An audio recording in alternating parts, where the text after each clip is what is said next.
जिस दिन मैं अपने तलाक को आखिरी रूप देता हूँ, एक कार दुर्घटना हम दोनों को 20 साल पीछे भेज देती है। मुझे लगता है कि ये स्वर्ग से मिला एक तोहफा है, उस औरत से आजाद होने का एक दूसरा मौका जिसने आधी जिंदगी मेरा दम घोंटा है। लेकिन उसी रात कॉलेज के एक मिक्सर पार्टी में मैं सीधा उसकी निगाहों के सामने आ जाता हूँ। वही आधी मुस्कुराती आधी चिढ़ाती हुई नजर। उससे दूर रहने के लिए मैं उसके पीछे भागता हूँ जो मुझे कभी मिल ना सकी, मेरा अधूरा प्यार। लेकिन जब मैं उसे रोते हुए कैंपस के सबसे पॉपुलर लड़के की बाहों में जाते देखता हूँ तो मेरे अंदर कुछ इस तरह मरोड़ उठा है जिसका मुझे कोई हक नहीं था। कराओके के प्राइवेट रूम की नियॉन लाइटें चुंधिया देने वाली हैं। संगीत इतना तेज है कि मेरे सिर में हथौड़े चल रहे हैं। मैं अपनी उंगलियों को अपनी धड़कती हुई कनपटियों पर दबाता हूँ और भीड़ को देखता हूँ। युवावस्था की चमक से दमकते इन नए नवेले फ्रेशर्स को देखकर मुझे ये सच स्वीकार करने में एक लंबा पल लगता है कि मेरा पुनर्जन्म हुआ है। अभी कुछ घंटे पहले ही मैं लियाना के साथ कोर्ट रूम से बाहर आया था। तलाक के कागजात मेरे हाथ में जल रहे थे। 20 साल की शादी ने हमारे बीच के सब्र और प्यार की आखिरी बूंद तक निचोड़ ली थी। जिससे जो कभी तारों की रोशनी हुआ करती थी वह सिर्फ नफरत बनकर रह गई थी। एथन, होश में आओ, ये मिस्ट्री आइटम गेम है। मार्कस, मेरा सबसे अच्छा दोस्त, मुझे उत्साह से धक्का देता है। उसकी आंखें लड़कियों द्वारा जमा की गई निजी चीजों के ढेर पर टिकी हैं। मिस्ट्री आइटम पेयरिंग गेम इस तरह काम करता है। हर लड़का रैंडमली एक चीज चुनता है और वह चीज जिसकी होती है वह रात के खेलों के लिए उसकी पार्टनर बन जाती है। ये मूल रूप से एक ब्लाइंड डेट मिक्सर है। मैं मार्कस की नजर का पीछा करता हूँ और मेरा दिल थम जाता है। सोफे के कोने में एक प्लेन व्हाइट टी शर्ट और जीन्स में बैठी लड़की जिसकी ठंडी और घमंडी खूबियां धुंधली रोशनी में भी कमाल की लग रही है। लियाना लियू। अगर वह राख भी बन जाए तब भी मैं उसे पहचान लूंगा। मेरी पिछली जिंदगी में मार्कस ने ठीक इसी पल उसकी रूममेट की लिपस्टिक चुनी थी। वह उस दो मुंही लड़की का पूरी तरह छमचा बन गया और उसने सब कुछ खो दिया, अपना पैसा, अपनी इज्जत और आखिरकार अपनी जान। जहाँ तक मेरी बात है, मैंने तालियों की गड़गड़ाहट के बीच लियाना का चांदी का ब्रेसलेट उठाया था और 20 साल की बर्बादी की शुरुआत की थी। इस बार ऐसा नहीं होगा। मैं मार्कस को अपने हाथ रगड़ते हुए उस जानलेवा लिपस्टिक की तरफ बढ़ते देखता हूँ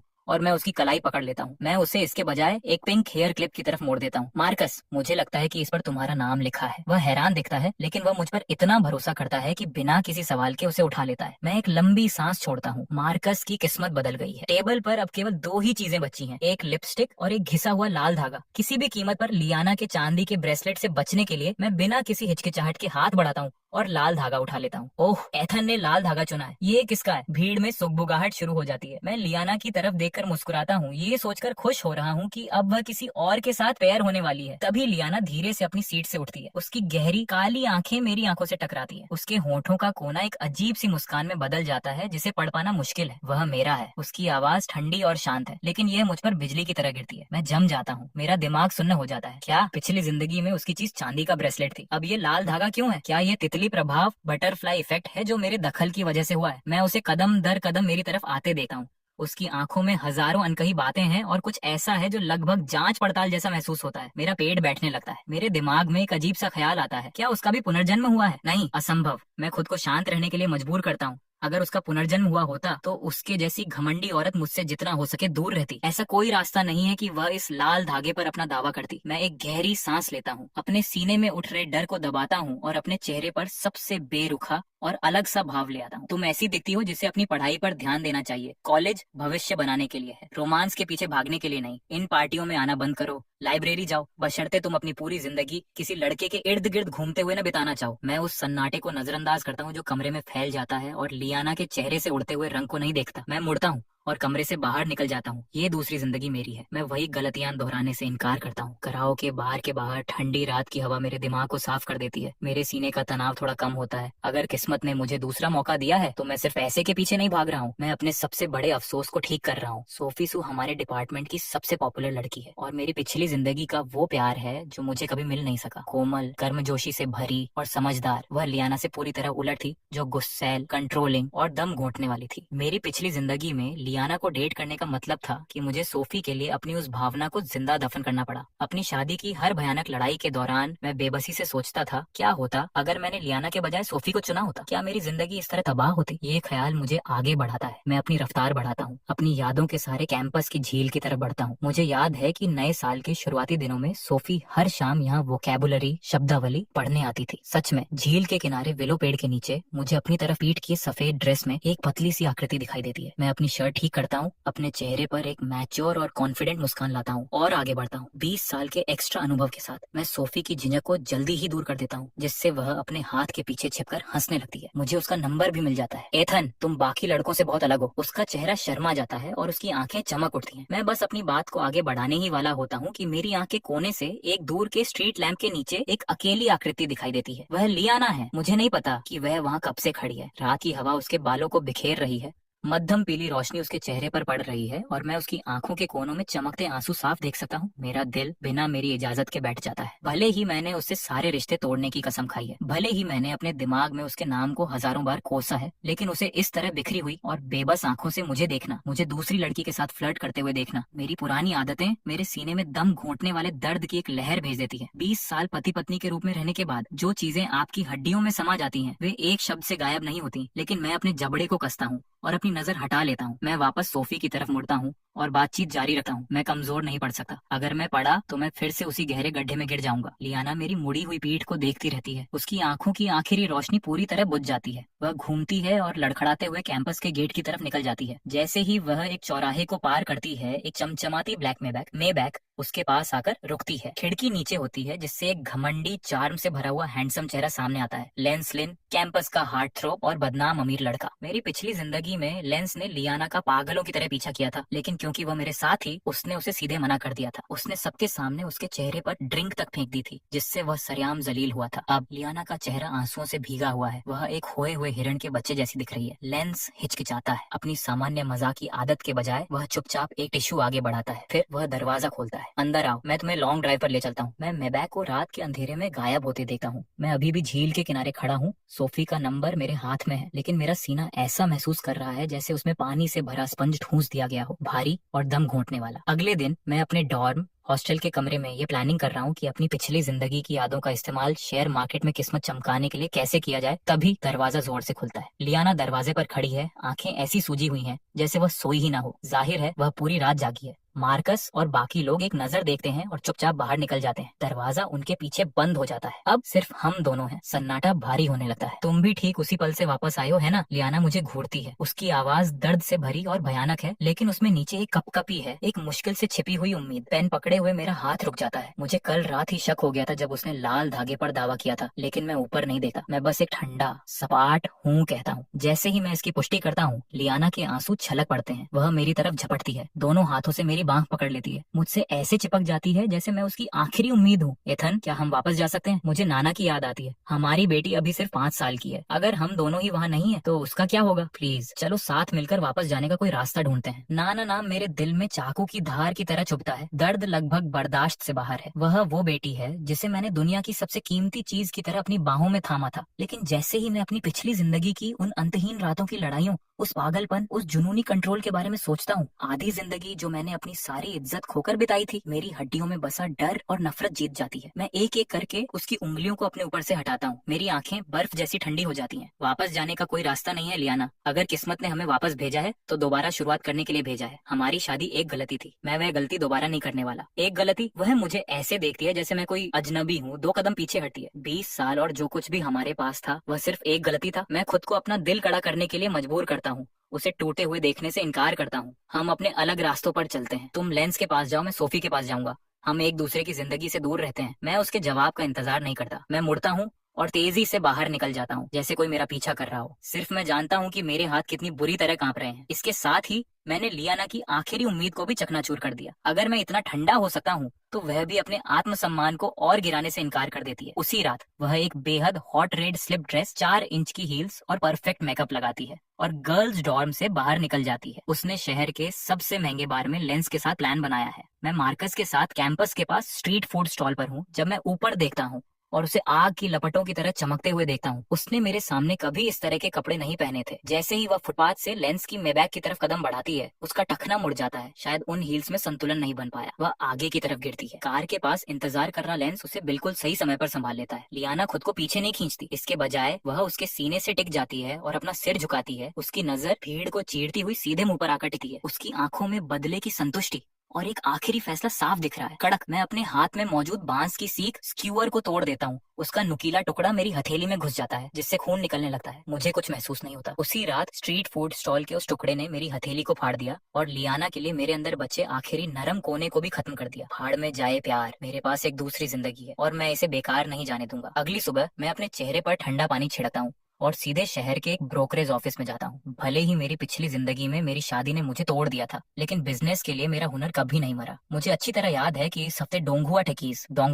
नाम का एक रॉकेट स्टॉक अचानक एक पेटेंट डील के बाद लगातार 10 दिनों तक अपने अपर सर्किट को छूने वाला है। मैं अपने अकाउंट का एक एक युआन निकालता हूँ, मार्कस और बाकी लोगों से खर्च के पैसे उधार लेता हूँ और सब कुछ उसी में लगा देता हूँ। अगले कुछ दिनों तक मैं हर क्लास छोड़ देता हूँ। मैं अपनी स्क्रीन पर कैंडलस्टिक चार्ट को देखता हूँ जो लगातार ऊपर चढ़ रहा है। सिर्फ एक हफ्ते में मेरा पैसा इतनी तेजी से बढ़ता है कि यह लगभग अवास्तविक लगता है। जब मैं इसे पीक पर बेचता हूँ तो मैं अपने अकाउंट में जीरो, शून्य की लंबी लाइन को देखता हूँ और एक लंबी धीमी सांस छोड़ता हूँ। 10 मिलियन, 1 करोड़, इस दूसरी जिंदगी में मेरी पहली बड़ी कमाई। पैसा आने के बाद मैं कैंपस में चलता हूँ तो मेरे कदमों में एक नया आत्मविश्वास महसूस होता है जो पहले नहीं था। मैं लेक्चर बिल्डिंग के पास पहुँचने ही वाला होता हूँ कि एक मीठी परफ्यूम की खुशबू आती है। एथन, तुम कहाँ थे? तुमने अपनी सारी क्लासेस मिस कर दी। मैं तुम्हारे लिए मिल्क टी लाई हूँ। सोफी सफेद सनड्रेस में मुस्कुराते हुए एक गर्म कप आगे बढ़ाती है। उसकी आंखों में चिंता है। पिछली जिंदगी में मैं इस पर फिदा हो गया होता, अब मुझे इसे देखकर अजीब सी कोफ्त होती है। मैं इसे मना करने ही वाला होता हूँ कि उसकी जेब में उसका फोन वाइब्रेट होता है। वह स्क्रीन पर एक नजर डालती है और रोशनी के उस छोटे से पल में मेरी तेज आंखें मैसेज को साफ देख लेती हैं। कांटेक्ट फाइनेंस डिपार्टमेंट जांग के नाम से सेव है। मैसेज में लिखा है, बेब आज रात लॉन्ग ड्राइव पर चलो, तुम्हारे लिए नया बैग लिया है। सोफी की उंगलियां स्क्रीन पर चलती हैं। वह वापस टाइप करती है, मजा आएगा थैंक्स, लेकिन मुझे आज रात पढ़ाई करनी है, इसलिए मैं सिर्फ थोड़ी देर ही रुक पाऊंगी। वह सेंड दबाती है। वह वापस मेरी तरफ उस पिक्चर परफेक्ट मासूम मुस्कान के साथ देखती है। एथन, तुम क्या देख रहे हो? मेरा पेट मरोड़ उठा है। कुछ नहीं, बस अभी एहसास हुआ कि ये मिल्क टी देखने में बकवास लग रही है। मैं एक ठंडी हंसी हंसता हूँ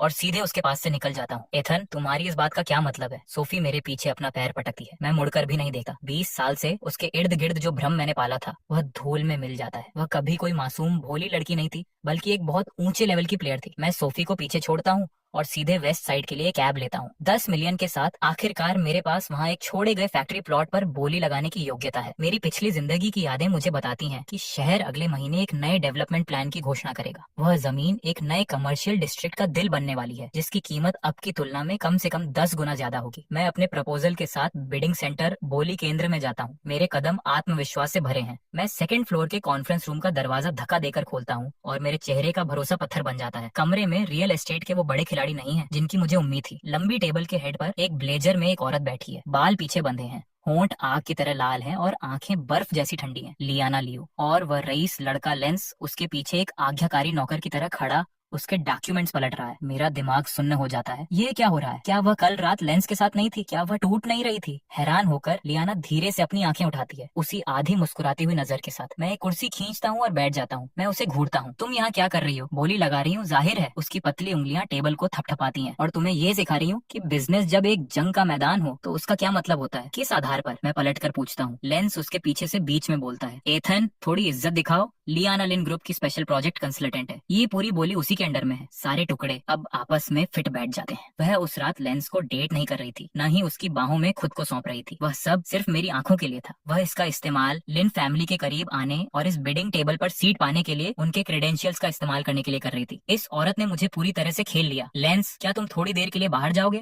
मुझे मिस्टर शू से अकेले में बात करनी है। लियाना उसकी तरफ बिना देखे ही कहती है। लेंस पलकें झपकाता है और वास्तव में उसकी बात मानकर दरवाजा बंद करके बाहर चला जाता है। अब सिर्फ हम दोनों हैं। मैं एक गहरी सांस लेता हूँ, अपने सदमे को दबाता हूँ और अपना बिडिंग प्रपोजल टेबल पर पटक देता हूँ। लियाना, तुम्हें लगता है कि लिन फैमिली को साथ लाना मुझे हराने के लिए काफी है? ये जमीन मेरी है, क्या ऐसा है? उसके होंठों का कोना ठंडी हंसी के साथ मुड़ता है। वही एक डॉक्यूमेंट उठाती है और उसे टेबल पर सरका देती है। पहले इसे पढ़ो। मैं त्योरियां चढ़ाकर उसे उठाता हूँ। मैं पहला पेज पलटा हूँ, एक नजर देता हूँ और मेरा खून जम जाता है। यह एक प्राइसिंग शीट है। आखिरी फ्लोर प्राइस लिखा है 10,10,100 युआन। मेरी अपनी बोली 10,10,000 युआन थी। उसने मुझे महज 100 युआन से हरा दिया। मैं अपना सिर झटका देकर उठाता हूँ और उसे ऐसे देखता हूँ जैसे वह इंसान ना हो। लियाना धीरे से उठती है, दोनों हाथ टेबल पर टिकाती है और मेरी तरफ नीचे देखती है। उसके लाल होंठ खुलते हैं। मिस्टर शू, अगली बार के लिए शुभकामनाएं। मैं उस कागज को तब तक दबाकर रखता हूँ जब तक कि मेरी उंगलियां सफेद नहीं पड़ जाती। उससे मेरा फ्लोर प्राइस कैसे पता चला? वह नंबर 10,10,100 मेरे दिमाग में चेहरे पर एक थप्पड़ की तरह गूंजता रहता है। ये हार मुझे कई दिनों तक परेशान करती है। दिनों से मैं वेस्ट साइड प्रोजेक्ट पर किसी और एंगल की तलाश में भाग दौड़ कर रहा हूँ।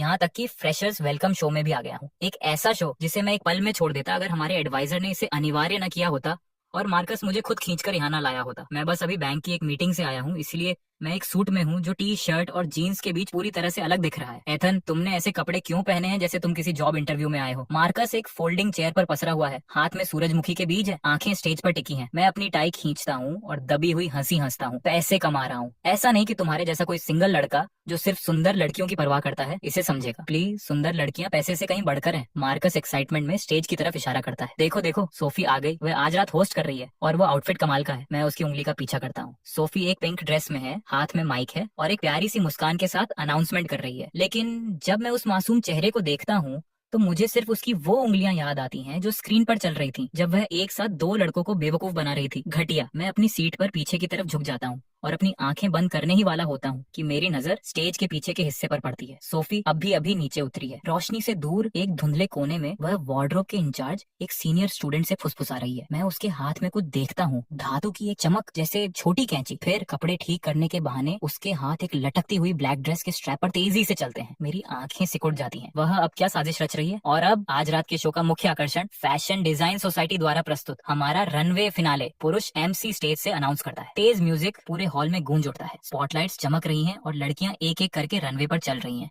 ऑडियंस से सीटियां बजने लगती हैं। फिर बीट एक भारी और हिप्नोटिक म्यूजिक में बदल जाती है। एक अकेली ठंडी सफेद स्पॉटलाइट स्टेज के बीचों बीच आ जाती है। कमरा एक पूरे सेकंड के लिए अपनी सांस रोक लेता है। फिर भीड़ चिल्ला उठती है। लियाना, वह एक ब्लैक गाउन और 4 इंच की हील्स पहने अंधेरे से निकलकर रोशनी में इस तरह आ रही है जैसे कोई रानी अपनी सल्तनत को देख रही हो। ठंडी, बेमिसाल, अछूती। गाउन काफी बोल्ड है। खुली पीठ उसकी पूरी फिगर को उभार रही है जो सिर्फ 2 बेहद पतली पट्टियों स्ट्रैप्स पर टिकी है। मैं फ्रंट रो में बैठा उस औरत को रोशनी के नीचे चमकते हुए देख रहा हूँ और एक साथ सब कुछ और कुछ भी महसूस नहीं कर पा रहा हूँ। 20 साल। मैं उसे बहुत अच्छी तरह जानता हूँ। उसे बस वहाँ खड़ा होना है और वह कमरे के हर इंसान की सांसें चुरा लेती है। स्टेज के एक तरफ सोफी अपने चेहरे पर जलन को मुश्किल से छिपा पा रही है। उसकी आंखें लियाना के स्ट्रैप्स पर टिक जाती हैं। उसके होंठों पर एक शातिर मुस्कान आ जाती है। जैसे ही लियाना स्टेज के सामने पहुंचती है, पोज देने के लिए तैयार होती है, हॉल के सन्नाटे को चीरती हुई एक बेहद छोटी सी आवाज आती है जो लाउड स्पीकर में बड़ी होकर गूंजती है। लियाना के गाउन का दायां स्ट्रैप बिना किसी चेतावनी के टूट जाता है। ब्लैक फैब्रिक अपना सपोर्ट खो देता है और उसके नंगे कंधे से नीचे सरकने लगता है। 2 इंच और वह पूरे स्कूल के सामने पूरी तरह से एक्सपोज हो जाएगी। कमरा अराजकता में डूब जाता है। आगे की पंक्तियों में लड़कियां चीख पड़ती हैं। कुछ लड़कों की आंखें फटी की फटी रह जाती हैं। बाकी लोग रिकॉर्ड करने के लिए अपने फोन निकालने लगते हैं। उस पल में मेरा दिमाग सुन्न हो जाता है। मेरा तर्क संगत दिमाग कहता है, उसे गिरने दो, उसने तुम्हारी जमीन चुराई है, वह गंदा खेल खेलती है, उसे जलील होने दो, उसे बर्बाद होने दो। लेकिन मेरा शरीर पहले ही हरकत में आ चुका है, पूरी तरह से सोच समझ से परे। 20 साल की शादी, आपकी हड्डियों में जल चुके वो एहसास किसी भी सोच से ज्यादा तेज होते हैं। स्ट्रैप टूटने के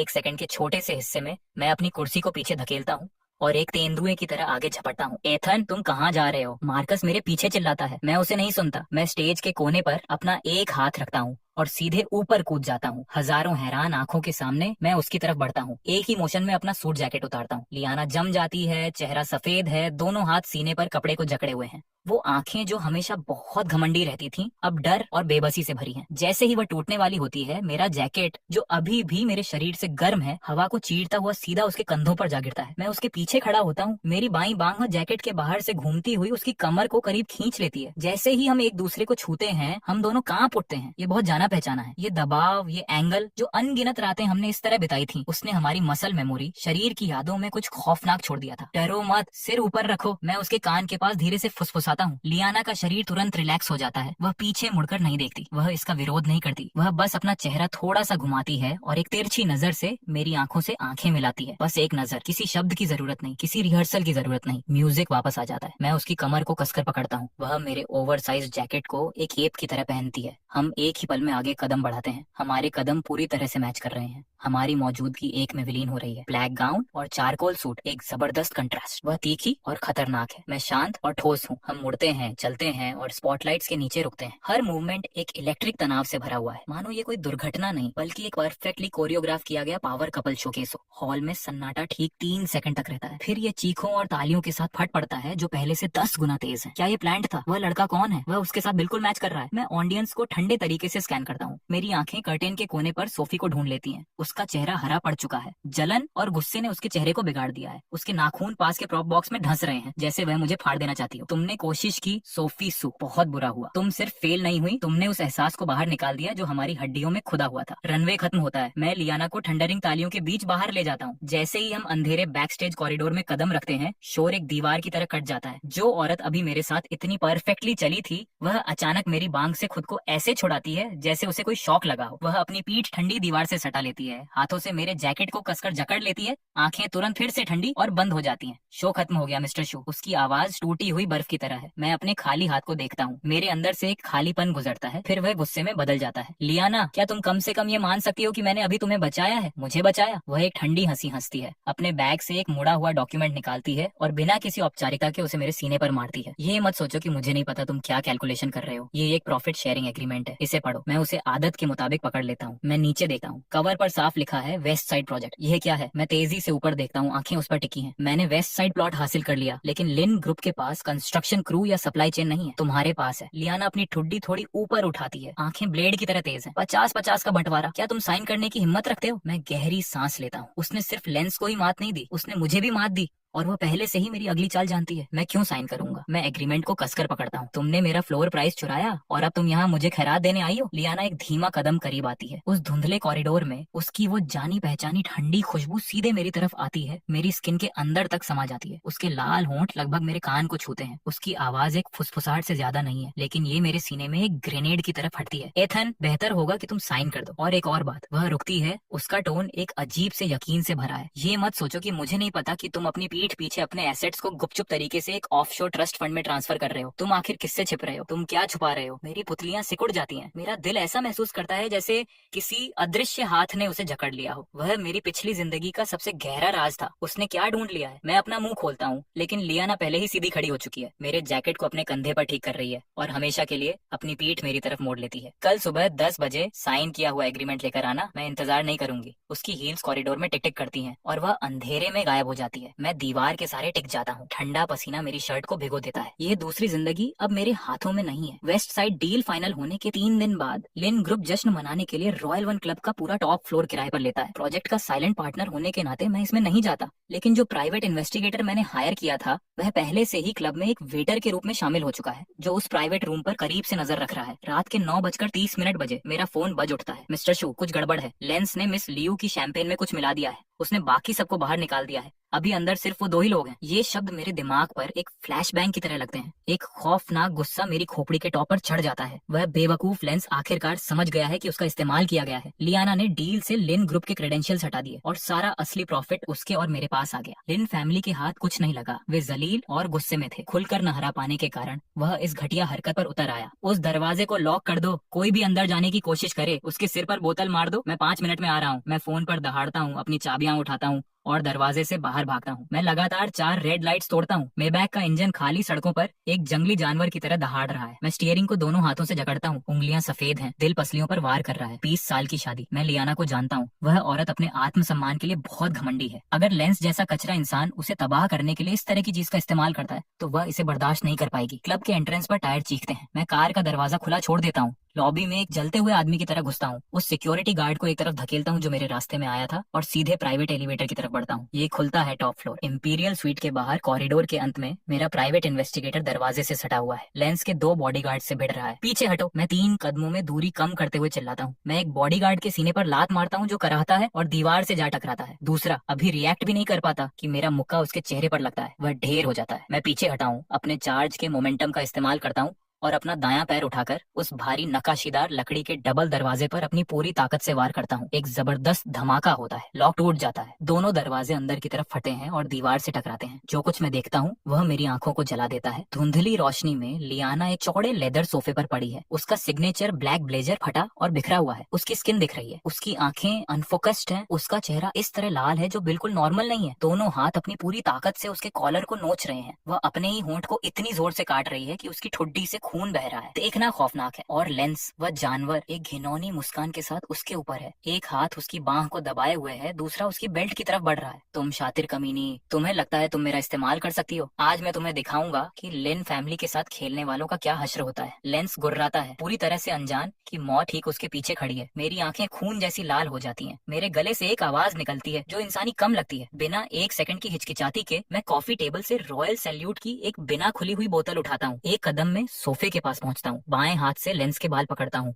और उसे पूरी ताकत से पीछे खींचता हूँ। लेंस के मुंह से एक चीख निकलती है। वह मेरी आंखों में देखने पर मजबूर हो जाता है, ऐसी आंखें जो उसे खत्म कर देना चाहती हैं। एथन, तुम क्या? वह पूरा नहीं कर पाता। मेरा दायां हाथ बिना किसी रहम के बोतल को एक शातिर आर्क में नीचे लाता है, उसके सिर पर नहीं बल्कि उस दाएं हाथ पर जो लियाना को दबाए हुए था। हड्डी टूटने और कांच बिखरने की आवाज एक ही पल में आती है। बोतल लेंस की कलाई पर फटती है। महंगी शराब और खून फर्श पर बिखर जाते हैं। मेरा हाथ, मेरा हाथ! लेंस एक कटे हुए जानवर की तरह चीखता है, सोफे से कालीन पर गिर जाता है, अपनी कटी हुई दाईं कलाई को पकड़कर दर्द से तड़पता है। मैं अपना चेहरा पत्थर जैसा ठंडा रखता हूँ और अपना जूता सीधे उस टूटे हुए हाथ पर रखकर दबा देता हूँ। आह एथन, मैं तुम्हें मार डालूंगा, मैं तुम्हारे पूरे परिवार को मार डालूंगा। लेंस दर्द से कराहते हुए चिल्लाता है। तभी बाहर कॉरिडोर से कदमों की आंधी आती है। ब्लैक सूट में 7 या 8 बॉडीगार्ड्स कमरे में घुस आते हैं, मुझे हर तरफ से घेर लेते हैं। लीड बॉडीगार्ड फर्श पर लेंस को एक नजर देता है और उसका चेहरा सफेद पड़ जाता है। इसे खत्म कर दो। मैं बिना पलक झपकाए उन 7 का सामना करता हूँ। मैं लेंस के हाथ से अपना पैर हटाता हूँ, शांत और जानबूझकर अपने अंदर के जैकेट की जेब में हाथ डालता हूँ और एक छोटा ब्लैक यूएसबी ड्राइव निकालता हूँ। मैं इसे लापरवाही से कांच बिखरी कॉफी टेबल पर फेंक देता हूँ। यह एक तीखी छोटी क्लिक की आवाज करता है। कमरे में सन्नाटा छा जाता है। एथन, तुम मर चुके हो, तुम यहाँ से जिंदा बाहर नहीं जा रहे। लेंस को एक बॉडीगार्ड सीधा खड़ा करता है, चेहरा खून से सना है, मुझे घूर रहा है। मैं एक शांत हंसी हंसता हूँ, अपनी टाई खींचता हूँ और उसे वैसे देखता हूँ जैसे किसी मरे हुए आदमी को देखा जाता है। लेंस, इससे पहले कि कोई हिले, मैं तुम्हें सुझाव दूंगा कि तुम ये पता लगा लो कि इस यूएसबी ड्राइव में क्या है। कोई कचरा है, इसे मारो। लेंस नहीं सुनता। लिन ग्रुप ने पिछले साल 350 मिलियन युआन के फर्जी इनवॉइस जारी किए, 80 मिलियन का टैक्स चुराया। साउथ साइड में वो आधी बनी टावर, तुमने स्टॉक मार्केट के घाटे को पूरा करने के लिए 200 मिलियन के एस्क्रो फंड को डाइवर्ट किया और मकाऊ कैसीनो से तुम्हारे पिता के मनी लॉन्ड्रिंग के रिकॉर्ड भी हैं। मेरी आवाज पूरी तरह से शांत है, लेकिन हर शब्द फर्श पर हथौड़े की तरह गिरता है। लेंस का चिल्लाना बंद हो जाता है। वह घूरता है, आंखें टेबल पर मौजूद ब्लैक यूएसबी ड्राइव पर टिक जाती हैं। उसके चेहरे से सारा घमंड गायब हो जाता है, उसकी जगह सिर्फ खौफ ले लेता है। तुम झूठ बोल रहे हो, तुम्हें ऐसा फर्जी कचरा कहाँ से मिलेगा? लेंस की आवाज कांप रही है। यह पता लगाना चाहते हो कि ये झूठ है या नहीं? एक फोन कॉल इस सवाल का जवाब दे देगा। मैं ठंडी मुस्कान के साथ ठीक उसके सामने अपना फोन निकालता हूँ, स्पीकर फोन बटन दबाता हूँ और एक नंबर डायल करता हूँ। यह 2 बार बजता है, फिर एक दृढ़ ऑफिशियल आवाज जवाब देती है। Hello, financial crimes unit. कौन बात कर रहा है? लेंस के पैर कांप जाते हैं। अगर बॉडीगार्ड उसे नहीं पकड़े होता तो वह पहले ही घुटनों पर आ गया होता। एथन भाई, प्लीज प्लीज ऐसा मत करो। लेंस पूरी तरह से टूट जाता है, मेरे फोन को छीनने के लिए बेतहाशा झपटता है। मैं उसे लात मारकर फर्श पर गिरा देता हूँ। मैं लिन ग्रुप के खिलाफ एक औपचारिक रिपोर्ट दर्ज कराना चाहता हूँ। मैं मुख्य अकाउंट के आंकड़े और सबूतों की लोकेशन साफ साफ बताता हूँ। फर्श पर पड़े लेंस को नजरअंदाज करते हुए मैं फोन रखता हूँ, उस मलबे को देखता हूँ जो वह बन चुका है। तुमने उसे छूने की कोशिश भी की तो मैं लेन फैमिली को जड़ से उखाड़ दूंगा। अब अपने लोगों को ले जाओ और दिवालिया होने की तैयारी करो। बॉडीगार्ड्स एक दूसरे को देखते हैं, कोई भी आगे नहीं बढ़ता। इस लेवल का फाइनेंशियल क्राइम का मतलब है कि लेन फैमिली खत्म हो चुकी है। इन किराए के गुंडों को उनके साथ डूबने में कोई फायदा नहीं है। मैं लेंस को एक और नजर नहीं देखता। मैं सोफे की तरफ मुड़ता हूँ। लियाना पूरी तरह से होश खो चुकी है, वह खुद में सिमटी हुई है, एक गर्म लोहे की तरह जल रही है। ऐसे शब्द बुदबुदा रही है जिस पर उसका कोई कंट्रोल नहीं है। मैं अपना जैकेट उतारता हूँ, उसे कस कर लपेटा हूँ, उसे अपनी बाहों में उठाता हूँ, कमरे से बाहर निकलता हूँ, कॉरिडोर से गुजरता हूँ और किसी की हिम्मत नहीं होती कि मुझे रोके। मैं अंडरग्राउंड गैरेज की तरफ दौड़ता हूँ, लियाना को मेबैक की फ्रंट पैसेंजर सीट पर सेट करता हूँ, सीट बेल्ट लगाता हूँ और क्लब से बाहर कार को भगाता हूँ। कार के अंदर की हवा किसी मीठी और खतरनाक चीज से भारी हो चुकी है। ड्रग का पूरा असर हो चुका है। गर्म, बहुत गर्म। लियाना पैसेंजर सीट पर तड़प रही है, दोनों हाथों से अपने ऊपर से जैकेट को नोच रही है। ड्रग ने उसकी सोचने समझने की शक्ति छीन ली है, सिर्फ बुनियादी आदतें बची हैं। लियाना, संभालो खुद को, मैं तुम्हें हॉस्पिटल ले जा रहा हूँ। मैं स्टीयरिंग को घुमाता हूँ, कार को उसकी लिमिट तक पुश करता हूँ। तभी अगले ही सेकंड में वह अपनी सीट बेल्ट खोल देती है, एक डूबते हुए इंसान की तरह मुझ पर झपटती है। एथन, उसका जलता हुआ शरीर मुझसे सट जाता है, उसके हाथ बेलों की तरह मेरी गर्दन के चारों तरफ लिपट जाते हैं। वह रो रही है, मेरे जबड़े मेरी गर्दन पर चूमे जा रही है, उसके हाथ मेरी शर्ट को फाड़ रहे हैं, 2 बटन उड़ जाते हैं, मेरा सीना खुल जाता है। लियाना रुको, मैं ड्राइव कर रहा हूँ। मैं एक हाथ से स्टीयरिंग को कसकर पकड़ता हूँ, उंगलियां सफेद हैं, दूसरा हाथ उसे पीछे धकेलने की कोशिश कर रहा है, लेकिन वह बहुत कसकर पकड़े हुए है, मानो वह खुद को मुझ में घोल देना चाहती हो। फिर अचानक वह शांत हो जाती है, उसके आंसू मेरे सीने पर गिरते हैं एक के बाद एक। उसकी उंगलियां बुरी तरह कांप रही हैं, मेरे दिल पर दबाव डाल रही हैं। एथन, वह अपना चेहरा उठाती है, वो आंखें जो एक पल पहले धुंधली थी अब एक दिल तोड़ देने वाली बेबसी और बिखराव से भरी है। वह मेरे सीने की तरफ इशारा करती है, उसकी आवाज हवा को चीर देती है। ठीक यहाँ तुम्हें एक ट्यूमर है, लास्ट स्टेज। अब इसमें दर्द क्यों नहीं होता? मेरा पूरा शरीर सुन्न हो जाता है, मेरा पैर एक्सीलेटर से फिसल जाता है। कार खाली सड़क पर एक चीख के साथ मुड़ती है। वह क्या कह रही है? एक ट्यूमर? तुमने मुझे क्यों नहीं बताया? तुमने इसे अकेले क्यों झेला? वह दोनों मुट्ठियों से मेरी फटी शर्ट को पकड़ लेती है, इतनी बुरी तरह सिसकती है जैसे वह टूट रही हो, जैसे बरसों का छुपा हुआ दर्द एक साथ बाहर आ रहा हो। हमारी पिछली जिंदगी के उस क्रैश में जब ट्रक आया तुम हटे क्यों नहीं? तुमने अपनी सीट बेल्ट क्यों खोली और मुझे करीब क्यों खींचा? एथन तुम झूठे हो, मुझे मेरी जिंदगी वापस दो। मेरी खोपड़ी में बिजली कड़कती है। हमारी पिछली जिंदगी का वह क्रैश जिसने हम दोनों को मार डाला था, वह कोई एक्सीडेंट नहीं था। मुझे ऐसा लगता है जैसे मुझ पर आसमानी बिजली गिर गई हो। मेरा दिमाग पूरी तरह से खाली हो जाता है। मैं अपनी बाहों में रोती हुई औरत को देखता हूँ। मेरी पिछली जिंदगी का ट्यूमर, क्रैश का सच, हमारी शादी के अंदर 20 साल का वो दम घोटना, क्या वो सब एक झूठ पर बना था? मेबैक के टायर डामर पर चीखते हैं। मैं ब्रेक लगाता हूँ और पास के एक 5 स्टार होटल के सामने रुकता हूँ। लियाना के शब्द मेरे दिमाग में एक जंग लगे ब्लेड की तरह चुभ रहे हैं। Tumour, last stage, crash. मेरे पास सोचने का समय नहीं है। पैसेंजर सीट पर लियाना पूरी तरह से ड्रग के असर में आ चुकी है। उसका शरीर लाल गर्म कोयले की तरह जल रहा है। दोनों हाथ मेरी बर्बाद शर्ट को जकड़े हुए हैं। उसके लंबे पैर दर्द में मुड़े हुए हैं। उसके होंठों से बिना शब्दों की आवाजें आ रही हैं। लियाना, मेरे साथ रहो। लाल आंखों के साथ मैं अपनी सीट बेल्ट हटाता हूँ, अपना दरवाजा खोलता हूँ, उसकी तरफ दौड़ता हूँ, उसे अपनी बाहों में उठाता हूँ, होटल का दरवाजा पैर से खोलता हूँ और एक पागल की तरह एलिवेटर की तरफ भागता हूँ। फ्रंट डेस्क का अटेंडेंट सफेद पड़ जाता है, हमें रोकने के लिए बढ़ता है। मैं अपनी जेब से एक ब्लैक कार्ड निकालता हूँ और उसे काउंटर पर पटक देता हूँ। टॉप फ्लोर स्वीट, अभी खोलो। 30 सेकंड बाद मैं बिना रुके स्वीट का दरवाजा कंधे से धक्का देकर खोल देता हूँ। कोई हिचकिचाहट नहीं। मैं सीधे बाथरूम में जाता हूँ, पैर से दरवाजा बंद करता हूँ, लियाना को चौड़े बाटम में डाल देता हूँ और पीछे मुड़कर ठंडे शावर को पूरी स्पीड से चालू कर देता हूँ। शावर से बर्फ जैसा ठंडा पानी फूट पड़ता है, हम दोनों के ऊपर गिरता है। ठंड के अचानक लगे झटके से लियाना के मुंह से तीखी चीख निकलती है। वह ऐसे छटपटाती है जैसे उसे करंट लगा हो। टब के कोने को पकड़कर बाहर निकलने की कोशिश करती है। मैं अपने दांत भींचता हूँ, टब में कदम रखता हूँ, उसके कंधों को लोहे की तरह दोनों हाथों से जकड़ लेता हूँ, ठंडे पानी को अपने बालों से अपनी आंखों में बहने देता हूँ, चुभता हुआ, अंधा करता हुआ। लियाना, होश में आओ, अपनी आंखें खोलो और मुझे देखो। ठंड आखिरकार असर दिखाती है। उसका बेतहाशा छटपटाना धीमा होता है, फिर रुक जाता है। वह लंबी लंबी सांसें लेती है। उसकी आंखों का वो धुंधलापन ठंडे पानी से धुलने के बाद धीरे धीरे फोकस होने लगता है। वह मुझे घूरती है, मेरी फटी शर्ट को, मेरे सीने पर खरोंच के निशानों को देखती है। ड्रग का असर कम हो रहा है, उसका दिमाग वापस आ रहा है। उस संकरे टब में ठंडा पानी अभी भी बह रहा है। हम दोनों पूरी तरह से भीगे हुए हैं, बिखरे हुए हैं और एक दूसरे से सटे हुए हैं। ठंडे पानी की इस धारा में 20 साल के अलगाव और दुख के पार एक दूसरे को देख रहे हैं। क्या तुम मेरे साथ हो? मैं उसके कंधों को छोड़ देता हूँ। मेरी आवाज फटी हुई और बर्बाद सी निकलती है। लियाना कुछ नहीं कहती, वह बस अपने खून विहीन होंठों को भींचती है। उसके आंसू शावर के पानी के साथ मिलकर भारी बूंदों में गिर रहे हैं। मैं ऊपर हाथ बढ़ाकर शावर बंद कर देता हूँ। बाथरूम में मौत जैसा सन्नाटा छा जाता है। हवा में सिर्फ हमारी भारी सांसें गूंजती हैं। अब तुम्हारी बारी है बात करने की। मैं अपने चेहरे से पानी पोंछता हूँ, उसकी आंखों में गहराई से देखता हूँ, हर शब्द को धीरे धीरे और जानबूझकर दबाता हूँ। कार में तुम्हारी उन बातों का आखिर क्या मतलब था? ट्यूमर, तुमने हमारी पिछली जिंदगी में मुझसे क्या छुपाया है? लियाना का शरीर कांप उठता है। वह आदत के मुताबिक पीछे सिकुड़ती है, अपने घुटनों को सीने से लगा लेती है, एक डरे हुए जानवर की तरह सिमट जाती है। बोलो। मैं उसके कान के पास टाइल पर अपना मुक्का मारता हूँ। मेरी उंगलियां फट जाती हैं और खून निकलने लगता है। लियाना मेरे खून बहते हाथ को देखती है। उसकी आंखों के पीछे की आखिरी दीवार आखिरकार ढह जाती है। वह एक ऐसे बच्चे की तरह फूट फूट कर रोने लगती है जो बहुत समय से कोई भारी बोझ उठा रहा हो, इस बात की परवाह किए बिना कि वह कैसी दिख रही है। एथन, तुम एक मॉन्स्टर, दरिंदे हो। तुम पूरी तरह से और मुकम्मल झूठे हो। वह सिसकियों के बीच मेरे सीने पर अपनी मुठ्ठियां मारती है, अपना सब कुछ उसमें झोंक देती है। तुम्हें लगता है कि हमारी पिछली जिंदगी में अपने सारे एसेट्स को गुपचुप तरीके से ट्रांसफर करना,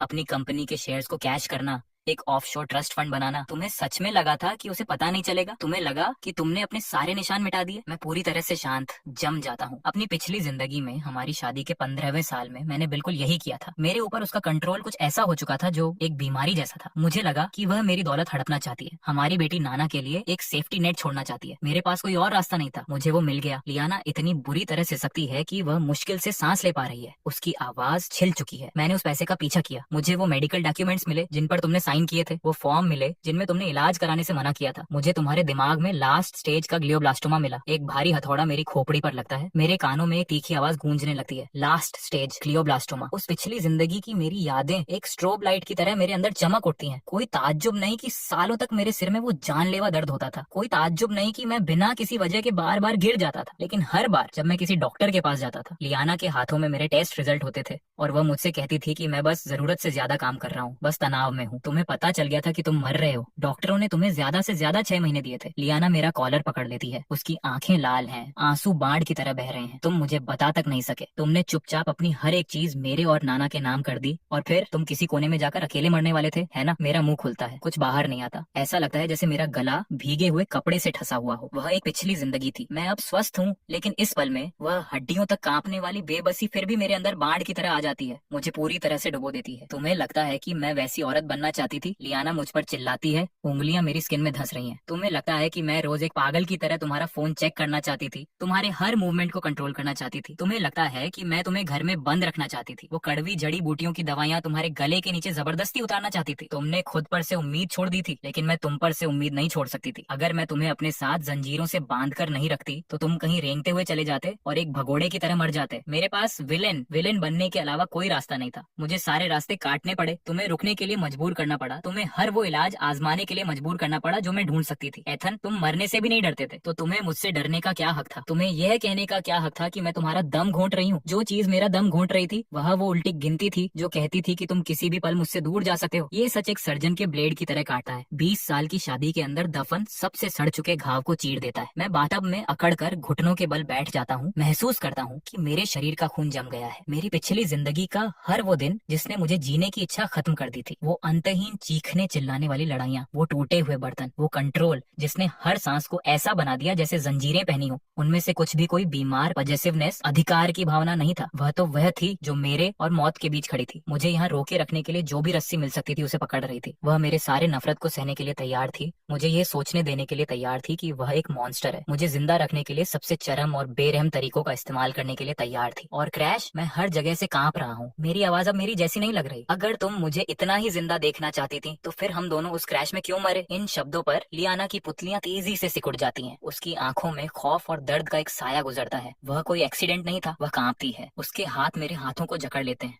उस दिन मैं तुम्हें शहर के एक टॉप ब्रेन स्पेशलिस्ट के पास ले जा रही थी। पहाड़ी रास्ते पर ब्रेक फेल हो गए, एक अनियंत्रित ट्रक सीधा हमारी तरफ आया। लियाना के आंसू मेरे हाथों पर गिरते हैं, जलते हुए। एथन, मैं ड्राइव कर रही थी, तुम पैसेंजर सीट पर थे। ट्रक दाईं तरफ से आ रहा था, वह अपना सिर झटका देकर उठाती है, वो लाल सूजी हुई आंखें मेरी आंखों से टकराती हैं, जिनमें एक दिल तोड़ देने वाला पागलपन है। मैंने स्टीयरिंग को जोर से बाईं तरफ घुमा दिया, मैंने ड्राइवर साइड को सीधे उस ट्रक के रास्ते में ला दिया। मैं अपनी जिंदगी का इस्तेमाल तुम्हें जिंदा रखने के लिए करना चाहती थी, लेकिन तुम बिल्कुल पागल इंसान हो, तुम पूरी तरह से और मुकम्मल सिर फिरे हो। लियाना सिसकते हुए ढह जाती है, मेरे कंधों पर अपनी मुठ्ठियां मारती है। इम्पैक्ट, टक्कर से ठीक 1 सेकंड पहले तुमने अपनी सीट बेल्ट खोल दी, तुमने खुद को आगे फेंक दिया, तुमने अपने शरीर से मेरे सिर को ढाल की तरह बचा लिया, तुमने अपनी खुद की बॉडी से उस कुचलती हुई धातु का पूरा वार झेला। तुमने वह बेल्ट क्यों खोली? तुम बच सकते थे। मुझे मेरी जिंदगी वापस दो, हर एक टुकड़ा, हर एक सवाल। इस पल में सब कुछ बिल्कुल सही तरीके से अपनी जगह पर आ जाता है। हमारी पिछली जिंदगी के आखिरी दिन उस बेकाबू कार में उसने स्टीयरिंग को जोर से घुमाया ताकि पैसेंजर सीट पर मुझे बचाया जा सके, खुद को मौत की तरफ भेजते हुए। और मैंने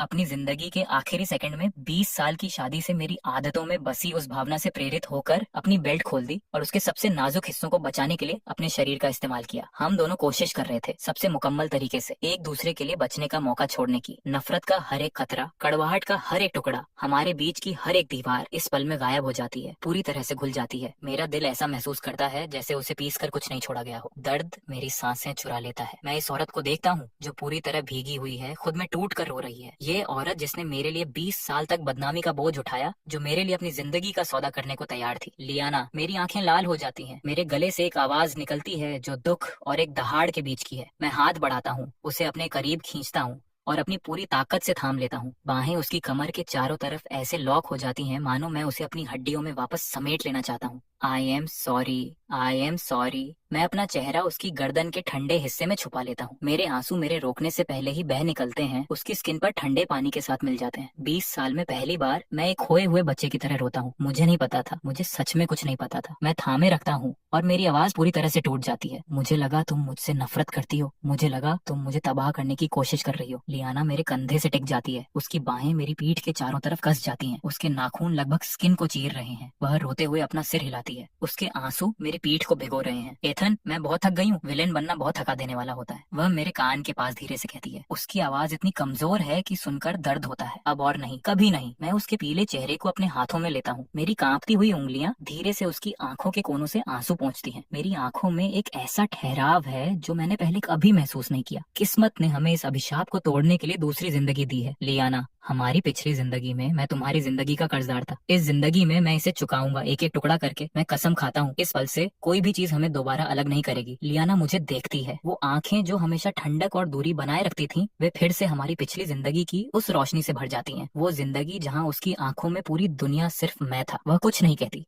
वह बस अपना सिर थोड़ा पीछे झुकाती है और अपनी आंखें बंद कर लेती है। बाथरूम का टेम्परेचर, तापमान अचानक बढ़ जाता है। ठंडे पानी की ठंडक पूरी तरह से गायब हो जाती है जब दो दिल फिर से एक साथ धड़कने लगते हैं। मैं उसके लाल होंठों को देखता हूँ जो इतने करीब हैं, और मेरी सांसें धीमी और गहरी हो जाती हैं। हर एक गलतफहमी दूर हो चुकी है। वह तीव्र, बेताब करने वाला एहसास जिसे 20 साल तक दबा कर रखा गया था और अब वापस पा लिया गया है, वह मेरे सीने से एक ज्वालामुखी की तरह फूट पड़ता है। मैं दूरी को खत्म करने के लिए नीचे झुकता हूँ, हमारी पिछली जिंदगी की त्रासदी को इस चूमने के साथ खत्म करने और जो हमारा है उसकी शुरुआत करने के लिए। लेकिन ठीक उसी पल जब मेरे होंठ उसके होंठों को छूने वाले होते हैं, बिना किसी चेतावनी के मेरे सीने पर गर्म बूंदें गिरती हैं। मैं जम जाता हूँ। मैं आदत के मुताबिक नीचे देखता हूँ। ठंडा पानी नहीं, आंसू नहीं, चमकीले लाल खून की एक बूंद। फिर टपक टपक टपक लियाना की नाक से ज्यादा खून बहने लगता है। तुरंत उसके पीले होंठों को रंग देता है, उसकी ठुड्डी से नीचे बहता है, टब के ठंडे पानी में गिरकर ऐसी बूंदों में बदल जाता है जो खौफनाक दिखती हैं। लियाना, मेरी आंखें फटी की फटी रह जाती हैं, मेरी जान हलक में आ जाती है। लियाना धीरे से अपनी आंखें खोलती है, लेकिन उसकी नजर अपना फोकस खो चुकी है। वह मुझे देखती है, होंठ ऐसे हिल रहे हैं जैसे वह बोलना चाहती हो, लेकिन एकमात्र आवाज एक कमजोर फुसफुसाहट जैसी है। फिर उसकी आंखें ऊपर की तरफ घूम जाती हैं, उसका पूरा शरीर ढीला पड़ जाता है, एक ऐसी कठपुतली जिसकी डोर काट दी गई हो, और सीधे मेरी बाहों में गिर जाती है। लियाना, लियाना, मैं एक पागल की तरह उसके कंधों को हिलाता हूँ, लेकिन वह कोई जवाब नहीं देती। उसकी नाक से खून लगातार बह रहा है, मेरे दोनों हाथों को रंग रहा है। एक ठंडा डर मेरे गले को एक जमी हुई पकड़ की तरह जकड़ लेता है। डरो मत, मैं तुम्हें अभी हॉस्पिटल ले जा रहा हूँ। मैं टब से बाहर निकलता हूँ, एक बड़ा बाँ टॉवल लेता हूँ, उसे कस कर लपेटा हूँ, उसे अपनी बाहों में उठाता हूँ और एक जंगली हवा के झोंके की तरह होटल से बाहर भागता हूँ। शहर के हॉस्पिटल के इमरजेंसी कॉरिडोर की फ्लोरोसेंट लाइटें तीखी और सफेद हैं। मैं पूरी तरह से भीगा हुआ हूँ। ट्रॉमा रूम के बाहर ठंडे बेंच पर एक भूत की तरह ढह जाता हूँ। मेरे कपड़ों से पानी फर्श पर टपक रहा है, दोनों हाथ सूखे हुए काले खून से सने हैं। लियाना को अंदर ले गए ठीक एक पूरा घंटा हो चुका है। उस पूरे घंटे से मेरा दिमाग बिखरा हुआ है। उसे खून क्यों आने लगा? वह क्यों गिर गई? हमारी पिछली जिंदगी में वह पूरी तरह से स्वस्थ थी। क्या लेंस ने उसकी ड्रिंक में जो मिलाया था वह कुछ और बुरा था? अगर उस जानवर ने सच में जहर का इस्तेमाल किया है तो मैं उसे अपने नंगे हाथों से फाड़ दूंगा। भारी ट्रॉमा रूम का दरवाजा अचानक जोर से खुलता है। मास्क और ग्रीन सर्जिकल स्क्रब पहने एक डॉक्टर तेजी से बाहर आता है। उसके कोट पर कुछ छींटे हैं। मरीज लियाना लियो की फैमिली से कौन है? डॉक्टर की आवाज जरूरी और सख्त है। मैं हूँ, मैं उसका पति हूँ। मैं कुर्सी से उछल पड़ता हूँ, मेरे पैर सुन्न हो चुके हैं। मैं लगभग घुटनों के बल गिरने वाला होता हूँ। मैं उसकी तरफ लड़खड़ाता हूँ, उसकी बांह पकड़ लेता हूँ। डॉक्टर, उसे क्या हुआ है? क्या उसे झड़ दिया गया था? डॉक्टर मुझे देखता है और जो मैं उसकी आंखों में देखता हूँ वह मुझे ठंडे पानी में डाल देता है। वह धीरे से अपना मास्क हटाता है, उसका चेहरा पीला है और वह अपना सिर हिलाता है। वह एक ब्रेन स्कैन हाथ में लिए है जो अभी अभी प्रिंट हुआ था। यह उस ड्रग की वजह से नहीं है। उसकी आवाज खाली कॉरिडोर में गूंजती है, हर शब्द मेरी खोपड़ी पर एक हथौड़े की तरह लगता है। मरीज के ब्रेन स्टेम के पास एक बेहद दुर्लभ छुपा हुआ न्यूरोलॉजिकल इंजरी, दिमागी चोट है। यह किसी बीमारी की वजह से नहीं है, यह उससे ज्यादा मैच करता है। एक ऐसे दिमाग से जो पहले किसी बेहद गंभीर फिजिकल इम्पैक्ट, शारीरिक टक्कर से गुजरा हो, उस तरह का इम्पैक्ट जो नर्व फाइबर्स के अंदर छुपे हुए फ्रैक्चर का कारण बनता है। एक फिजिकल इम्पैक्ट। मैं वहाँ सुन्न खड़ा रहता हूँ, मेरा दिमाग खाली हो जाता है। यह असंभव है, उसे हाल ही में कोई चोट नहीं लगी है। यही तो सबसे अजीब बात है। डॉक्टर की थ्योरियां कसी हुई हैं, स्कैनर पकड़े हुए उसके हाथ थोड़े कांप रहे हैं। इमेजिंग के आधार पर इस गंभीरता की चोट आमतौर पर केवल एक भीषण गाड़ी एक्सीडेंट के बाद ही दिखाई देती है। और इसके अलावा डॉक्टर रुकता है, मेरी तरफ गहरे दुख के भाव से देखता है। चोट ने पहले ही क्रेनियल कैविटी में बड़े पैमाने पर छुपा हुआ इंटरनल ब्लीडिंग, आंतरिक रक्तस्राव शुरू कर दिया है। यह उसके ब्रेन स्टेम पर दबाव डाल रहा है। मरीज अब गहरे कोमा में है। आपको खुद को तैयार रखना चाहिए। डॉक्टर एक धीमी सांस लेता है और आखिरी फैसला सुनाता है। वह किसी भी समय ब्रेन डेड, दिमागी रूप से मृत हो सकती है। कॉरिडोर की हवा ऐसी महसूस होती है जैसे पूरी तरह से सोख ली गई हो। मैं वहाँ खोखला खड़ा रहता हूँ, ट्रॉमा रूम के दरवाजे के ऊपर चमकती लाल लाइट को घूरता हूँ। हमारी पिछली जिंदगी के क्रैश का इम्पैक्ट पुनर्जन्म सिर्फ यादें ही नहीं लाता, वह उस पिछली जिंदगी के जानलेवा घावों को भी आगे ले आता है, किस्मत की तरफ से एक सजा के रूप में। किस्मत, तुम कितनी घटिया चीज हो, तुमने अभी अभी उसे मुझे वापस दिया और अब तुम उसे मेरी आंखों के सामने छीनने की कोशिश कर रही हो। भाड़ में जाए किस्मत। मैं अपनी मुठियाओं तब तक भींचता हूँ जब तक कि मेरे नाखून मेरी हथेलियों को काट नहीं देते। खून मेरी उंगलियों से सफेद फर्श पर टपकने लगता है। मैं ऊपर देखता हूँ, मेरी आंखें खून जैसी लाल हैं। ट्रॉमा रूम के दरवाजे पर टिकी हैं। मौत उसे ले जाना चाहती है, मेरी लाश के ऊपर से गुजरना होगा। मिस्टर शू, प्लीज शांत हो जाइए, प्लीज इस क्रिटिकल कंडीशन फॉर्म पर साइन कर दीजिए। नर्स एक कांपता हुआ कागज का टुकड़ा आगे बढ़ाती है। मैं उसे उसके हाथों से झटक देता हूँ और एक शेर की तरह दहाड़ता हूँ। मैं किसी चीज पर साइन नहीं कर रहा हूँ, मेरे पास दुनिया का सारा पैसा है। मुझे सबसे अच्छा इक्विपमेंट, सामान, सबसे अच्छी दवा ला कर दो। वह मरने नहीं वाली है। डॉक्टर बेबस होकर सांस छोड़ता है, उसकी आंखों में निराशा है। ये पैसे की बात नहीं है, ये छुपा हुआ न्यूरोलॉजिकल ड्रामा बहुत अजीब है। घरेलू न्यूरो सर्जरी इसे हैंडल नहीं कर सकती तो देश के बाहर से किसी को बुलाओ। मैं दोनों हाथों से उसका कोट पकड़ लेता हूँ, मेरी आंखें उसकी आंखों में धंस जाती हैं। दुनिया का सबसे अच्छा ब्रेन स्पेशलिस्ट कौन है, मुझे बताओ। यूनाइटेड स्टेट्स में प्रोफेसर स्मिथ, जर्मनी में डॉक्टर हंस, लेकिन उनके शेड्यूल फुल है। ये मुमकिन ही नहीं है, कुछ भी असंभव नहीं है। मैं उसे एक तरफ धकेलता हूँ और अपना फोन निकालता हूँ। मेरी उंगलियां सफेद हैं। मार्कस, जैसे ही कॉल कनेक्ट होता है मैं चिल्लाता हूँ, वेस्ट साइड प्रोजेक्ट को भूल जाओ, हमारे पास जितने भी शेयर्स हैं सबको बेच दो। हाँ, अभी इसी वक्त। दूसरी तरफ मार्कस को कुछ समझ नहीं आता। एथन, क्या तुम पागल हो गए हो? शहर का प्लान बस आने ही वाला है, अभी बेचने का मतलब है आधा नुकसान। वह प्रोजेक्ट एक सोने की खदान है, तो आधा नुकसान होने दो, मुझे कैश चाहिए अभी, असली कैश। मेरी आंखें लाल हैं। मैं फोन पर चिल्लाता हूँ, इसकी परवाह मत करो कि खरीदार क्या कीमत दे रहे हैं। कल सूरज उगने से पहले मैं वह कैश अपने अकाउंट में देखना चाहता हूँ, एक एक डॉलर। एथन, क्या हुआ? मार्कस मेरी आवाज में बेबसी सुन लेता है। लियाना मुसीबत में है, मुझे उसकी जान बचाने के लिए पैसे चाहिए, जाओ। मैं बिना एक पल रुके फोन काट देता हूँ और अपने ब्रोकर को डायल करता हूँ। मैं हूँ, मेरे नाम पर जितने भी रॉकेट स्टॉक्स हैं सबको अभी लिक्विडेट, बेच कर दो, कोई बहस नहीं। उन्हें सबसे लोअर सर्किट प्राइस पर पोस्ट करो और तुरंत डंप कर दो, एक सेकंड भी इंतजार मत करो। और लिन ग्रुप के जितने भी डेट होल्डिंग्स हैं, जो कोई भी उन्हें चाहता है, पूरे पैकेज को आधी कीमत पर बेच दो। मेरे पास जो कुछ भी है सबको यूएस डॉलर में कन्वर्ट कर दो। सिर्फ 3 घंटों में जो साम्राज्य मैंने अभी बनाना शुरू किया था उसे मेरे ही हाथों ने टुकड़ों में तोड़ दिया। इस दूसरी जिंदगी से मेरी पहली कमाई 100 बिलियन के साम्राज्य का ब्लूप्रिंट। लियाना की जिंदगी की पतली डोर के सामने वह सब कुछ भी नहीं है। अगर पुनर्जन्म का मतलब अपनी पिछली जिंदगी के जानलेवा घाव को आगे ले जाना है तो मैं अपना आखिरी डॉलर तक छोड़ दूंगा, जब तक कि मैं मौत और किस्मत के सड़े हुए चक्र को तोड़ ना दूं। 10 मिलियन से ज्यादा कैश और वेस्ट साइड की सेल से मिले करोड़ों रुपए, मैं उस सबको समंदर के पार ऐसे फेंकता हूँ जैसे किसी जनाजे पर कागज के पैसे बिखेर रहा हूँ। हेलो, क्या ये प्रोफेसर स्मिथ की टीम है? मैं आपकी स्टैंडर्ड फीस से 10 गुना ज्यादा ऑफर कर रहा हूँ। तुरंत चीन के लिए एक प्राइवेट जेट चार्टर कीजिए। डॉक्टर हंस, अगर आप अभी प्लेन में बैठते हैं तो आपके बोर्ड करते ही 10 मिलियन यूएस डॉलर आपके अकाउंट में आ जाएंगे। अगर इक्विपमेंट काफी नहीं है तो मैं आपके लिए सबसे ऊंचे ग्रेड का मेडिकल एयर ट्रांसपोर्ट खरीदूंगा, बस उसे मौत से वापस ले आइए, मैं अपना सब कुछ दे दूंगा। 2 दिन बाद शहर के हॉस्पिटल का टॉप फ्लोर पूरी तरह से सील कर दिया जाता है। दुनिया के 7 लीडिंग ब्रेन स्पेशलिस्ट्स की एक टीम ऑपरेटिंग रूम को अपने हाथ में ले लेती है। दरवाजा जोर से बंद हो जाता है, लाल लाइट जल उठती है। कॉरिडोर इतना शांत है कि ये आपको पागल कर दे। मेरे शरीर से ताकत का एक एक कतरा निकल जाता है। मैं ठंडी दीवार से नीचे सरकता हूँ,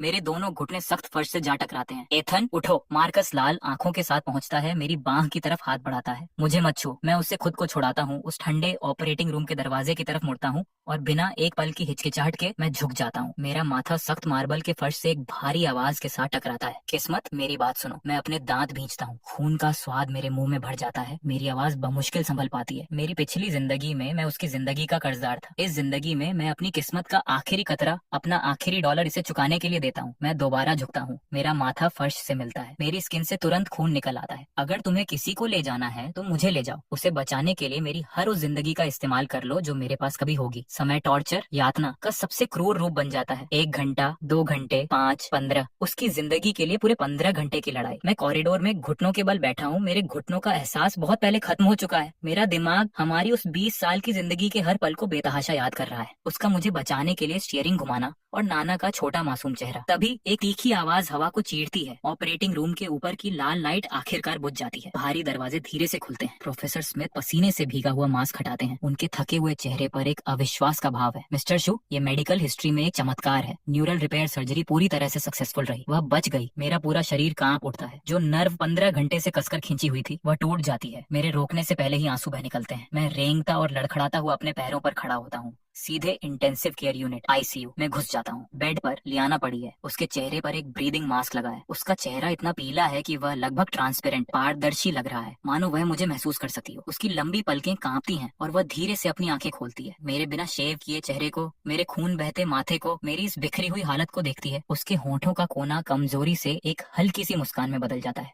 उसकी आंख के कोने से एक अकेला आंसू फिसलता है। ऑक्सीजन मास्क के पार से उसकी आवाज इतनी कमजोर है कि बमुश्किल मुंह तक पहुंचती है। एथन। मैं उसके बेड के पास घुटनों के बल गिर जाता हूँ। दोनों हाथों से उसके हाथ के ठंडे पिछले हिस्से को पकड़ लेता हूँ। अपने होठों को उस पर बार बार रखता हूँ। मैं यहाँ हूँ, मैं यही हूँ, हमारी नाना। उसकी आंखें एक नाजुक टूटी हुई रोशनी से चमकती हैं। क्या वह हमारे पास वापस आएगी? मेरा दिल किसी गर्म और मुकम्मल एहसास से भर जाता है। हाँ, मैं अपने आंसुओं के बीच बमुश्किल बोल पाता हूँ। वे उसकी हथेली पर गिरते हैं, चलते हुए, लेकिन मेरी आवाज इन सब के बीच एक ऐसे यकीन से भरी है जो पहले कभी नहीं थी। वह आएगी जब तक हम यहाँ हैं, जिंदा और साथ हैं। नाना अपने घर का रास्ता ढूंढ ही लेगी। समय बीता जाता है। जिस पल किस्मत का वह चक्र टूटा, सब कुछ एक नए ट्रैक पर आ गया। 5 साल बाद शहर के मैटरनिटी हॉस्पिटल के एक प्राइवेट डिलीवरी रूम के बाहर मैं बेचैनी से आगे पीछे टहल रहा हूँ। हथेलियां भीगी हुई हैं, आंखें बंद दरवाजे पर टिकी हैं। चलो भी भाई, टहलना बंद करो, वह ठीक हो जाएगी, वो दोनों ठीक रहेंगे। मार्कस मेरे पास पानी की एक बोतल बढ़ाता है। वह मुस्कुराता है। $100 बिलियन का मालिक उस समय से ज्यादा नर्वस दिख रहा है जब तुमने वो $1 बिलियन की डील क्लोज की थी। मैं उसे एक नजर देखता हूँ और पानी को दूर धकेलता हूँ। यहाँ से जाओ, तुम्हें कोई अंदाजा नहीं है। 5 साल पहले मैंने लियाना को बचाने के लिए सब कुछ खो दिया था, लेकिन किस्मत ने हमें आगे का रास्ता दिया। उसके ठीक होने के बाद हमने दोबारा शादी की। हमारी पिछली जिंदगी की यादों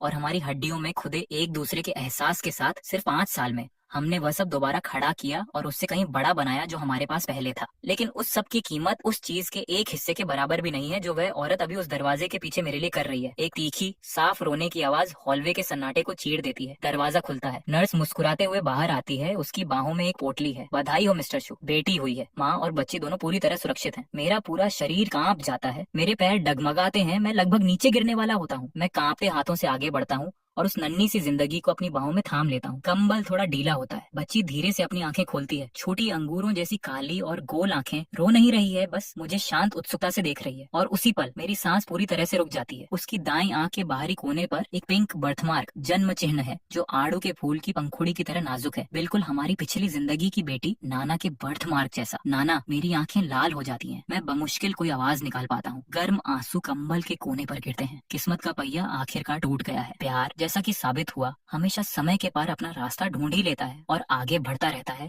एक जिंदगी के बाद दूसरी जिंदगी, बिना किसी अंत के। तो भाई लोग क्या समझे, कहानी खत्म। पैसा हजम। भाई साहब, इसे कहते हैं असली यमराज को अंगूठा दिखा के वापस आना। मतलब हमारे एथन भाई की किस्मत देख रहे हो। लौंडा कोर्ट से तलाक का पेपर लेके निकला ही था कि भगवान ने कहा, बेटा इतनी जल्दी आजादी ना ना ना, वापस जा और अपनी 20 साल की शादी का रिचार्ज कूपन फिर से स्क्रैच कर। और वो हमारी लियाना भाभी, भाई पुनर्जन्म क्या हुआ, वो तो सीधे लिन ग्रुप की मालकिन बन के बैठ गई। एथन भाई अपनी छाती चौड़ी करके 10 मिलियन का स्टॉक बेच के सोच रहे थे कि अपुनिच भगवान है। तभी भाभी ने पीछे से आकर 100 रुपए एक्स्ट्रा की बोली मारी और कहा, बेटा तुम जिस स्कूल में पढ़ते हो हम वहाँ के प्रिंसिपल के साथ कॉफी पीते हैं और वो सोफी सू। अरे भाई भाई भाई, मासूमियत का ओवरडोज लेकर घूम रही थी मैडम। व्हाइट ड्रेस पहन के झील के किनारे ऐसे बैठी थी जैसे गंगा मैया साक्षात उतर आई हूँ। पर बैक स्टेज में क्या चल रहा था, बाबू नया बैग दिला दो, लॉन्ग ड्राइव पे चलेंगे। अरे दीदी, इतनी हाई लेवल प्लेयर हो तो ओलंपिक में जाओ ना, यहाँ कॉलेज के सीधे साधे एथन का क्यों काट रही हो। वैसे अच्छा हुआ हमारे भाई ने टाइम पे देख लिया कि दूध की चाय में जहर मिला हुआ था। लेकिन भाई जो भी कहो, लेंस भाई का जो कलाई का पापड़ बनाया एथन ने, आहा, कलेजे को ठंडक मिल गई। बोतल सिर पे नहीं सीधे हाथ पे मारी। क्यों? क्योंकि खोपड़ी टूटेगी तो पुलिस केस होगा, हाथ टूटेगा तो भाभी को छुएगा कैसे। इसे कहते हैं बिजनेस माइंडेड कुटाई। और आखिरी में देखो, सारा पैसा फूंक दिया। 100 बिलियन का अंपायर मिट्टी में मिला दिया। रोडपति बन के हॉस्पिटल के फर्श पर मथा टेक रहे थे। पर भाई प्यार हो तो ऐसा, पुनर्जन्म के चक्रव्यूह को ऐसा तोड़ा कि यमराज भी कंफ्यूज हो गए कि फाइल बंद करूं या नया सीजन चालू करूं। अब फाइनली छोटी नाना आ गई है, आंख के पास वही पुराना तिल लेके। मतलब हैप्पी एंडिंग ऐसी कि करण जौहर भी कोने में बैठ के रो दे। तो मेरे रापचिक भाइयों और उनकी खूबसूरत बहनों, अगर इस 20 साल पुरानी आशिकी, मेबैक की रफ्तार और हॉस्पिटल के बवंडर ने तुम्हारे अंदर के बकचोद को जगाया है, तो भाई वो जो नीचे सब्सक्राइब का लाल वाला बटन दिख रहा है ना, उस पे लेंस का टूटा हुआ हाथ मारो या एथन की टूटी हुई बांस की सीख, मुझे नहीं मालूम, बस वो बटन दब जाना चाहिए। और हाँ, वो लाइक के बटन को तो ऐसा ठोको कि यूट्यूब का सर्वर भी चिल्लाए। बस भाई, एथन से ज्यादा दर्द अब मुझे हो रहा है। कमेंट में जाके लिखो, भाभी हो तो लियाना जैसी, वरना सिंगल ही अच्छे। मिलते हैं अगले धमाकेदार बकचोदी से भरपूर न्यू कहानी में। तब तक के लिए हंसते रहो, हंसाते रहो और अपनी अपनी सोफी सू से बच के रहो। बकचोदी पहलो अपने अपने स्टाइल में, बाकी चलते हैं। अब तब तक के लिए पीस आउट। जय बिलू बाबा।